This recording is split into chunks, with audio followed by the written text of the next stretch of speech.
Speed of 75 ready.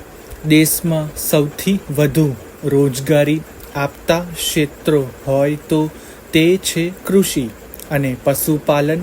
વિકસિત ભારતના લક્ષ્યાંકને સિદ્ધ કરવામાં આ બંને ક્ષેત્રોની પ્રમુખ ભૂમિકા છે, જેથી કૃષિ અને પશુપાલન સાથે સંકળાયેલા ખેડૂતો પશુપાલકોને લાભકારી યોજનાઓનું સરકાર ઝડપી અમલીકરણ કરી રહી છે.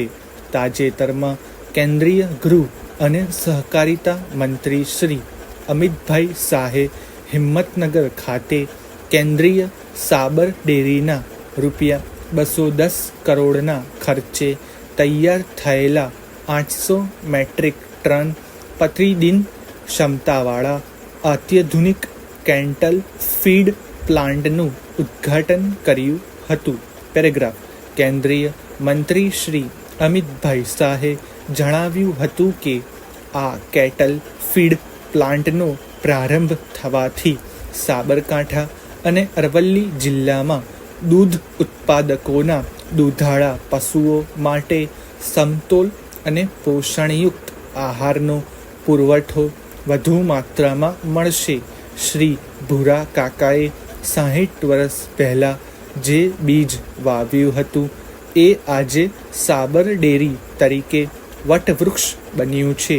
1976ની શરૂઆતથી લઈને આ પ્લાન્ટના ઉદ્ઘાટન બાદ 2000 મેટ્રિક ટન સાબર દાણનું ઉત્પાદન શક્ય બન્યું છે. પેરેગ્રાફ. કેટલ ફીડ પ્લાન્ટનું ઉદ્ઘાટન કરવા સાથે કેન્દ્રીય ગૃહમંત્રીશ્રીએ પ્રાકૃતિક કૃષિની વાત કરતા જણાવ્યું હતું કે પ્રાકૃતિક ખેતી આવનાર દિવસોમાં ખેડૂતોની સમૃદ્ધિનું કારણ બનવાની છે. આ પ્રાકૃતિક ખેતી લોકોને કેન્સર, ડાયાબિટીસ અને બીપીથી મુક્ત બનાવશે. તેમણે પ્રાકૃતિક ખેતી પર ભાર મૂકી સમાજનું સ્વાસ્થ્ય અને આવક વધારવા અપીલ કરી હતી. આ પ્રસંગે કેન્દ્રીય મંત્રીશ્રીએ મહિલા પશુપાલકોને પ્રાકૃતિક ખેતી તરફ વળવા અપીલ કરતા કહ્યું કે મહિલા પશુપાલકોએ જીવામૃત નાખીને પ્રાકૃતિક ખેતીની શરૂઆત કરવી જોઈએ. પહેલા વર્ષે નફો થોડો ઓછો થશે, પણ બીજા અને ત્રીજા વર્ષે સરભર થઈ જશે. પ્રાકૃતિક ખેતીનું બજાર 10 લાખ કરોડના વૈશ્વિક બજારને આંબશે.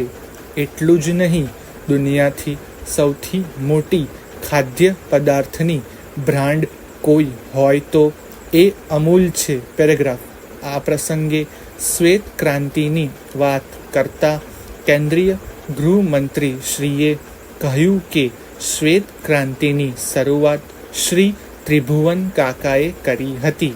શ્વેત ક્રાંતિને કારણે ગુજરાત નહીં, વિશ્વભરમાં સહકારિતા ક્ષેત્રમાં આમૂલ પરિવર્તન આવ્યું છે. વર્ષ 1970માં માથાદીઠ 40 ગ્રામ પ્રતિ વ્યક્તિ દૂધ ઉપલબ્ધ થતું હતું, જ્યારે આજે 2023-24માં સમગ્ર દેશમાં માથાદીઠ 167 ગ્રામ દૈનિક દૂધ ઉપલબ્ધ કરાવવામાં આવી રહ્યું છે. આમ વૈશ્વિક સરેરાશ દૂધ ઉત્પાદન 117 ગ્રામ છે.